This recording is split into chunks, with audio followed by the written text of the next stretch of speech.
Voilà, donc aujourd'hui, bonjour.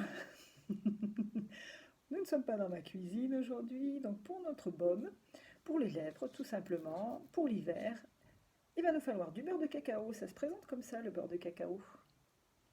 Ça sent super bon, ça sent forcément le chocolat. On va en faire fondre. Alors je dirais l'équivalent d'une grosse cuillère à soupe, hein. Il va nous falloir un tout petit peu, parce qu'on ne va pas tout prendre, d'huile d'olive à la pâquerette, c'est-à-dire un macérat d'huile d'olive à la pâquerette. C'est exceptionnel pour régénérer la peau. Et de l'huile essentielle de linaloe B.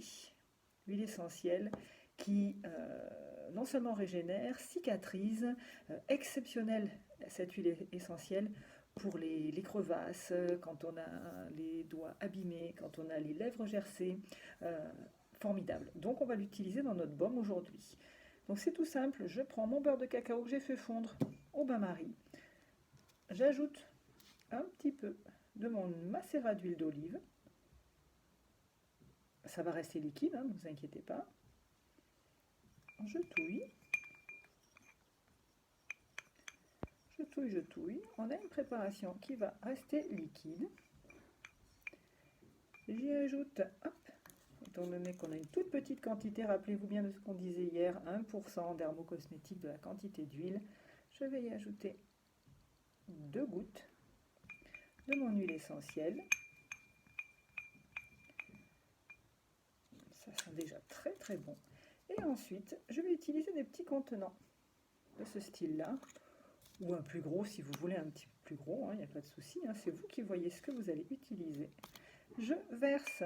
Vous allez me dire, mais c'est pas possible que ce soit si simple. Bien sûr que si. J'ai bien mélangé. Si je voulais avoir une préparation immédiatement épaisse, j'utiliserais de la cire d'abeille. Mais là non, pour la bonne et simple raison que je vais mettre. Ouh là, j'en ai vraiment mis là. Ouf, il en reste un petit peu. Et j'ai versé à côté. Ne faites pas comme moi, soyez un petit peu plus propre.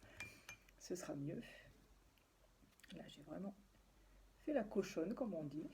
Ça arrive. C'est pour ça que je travaille sur un petit craft. Et de préférence sur une toile cirée. Je referme mon petit flacon. Hop, je referme mon deuxième petit flacon. Mais vous allez me dire, mais c'est pas possible que ce soit prêt déjà. Bien sûr que si, vous allez voir. On va mettre ça. C'est refroidi, et c'est encore liquide. On va mettre ça au frigo. Au réfrigérateur, on dit. On met ça au frigo. Et ça va se solidifier. C'est-à-dire que le beurre de cacao a la particularité de redevenir solide à froid. Un peu comme l'huile de coco, du reste, que vous devez connaître déjà. Une fois que ce sera solidifié, c'est très simple. Vous pouvez glisser cette petite boîte dans votre sac. Évitez de le mettre sur le radiateur, bien entendu. Et vous allez pouvoir en appliquer sur les lèvres, sur les mains, tout l'hiver. Bye bye!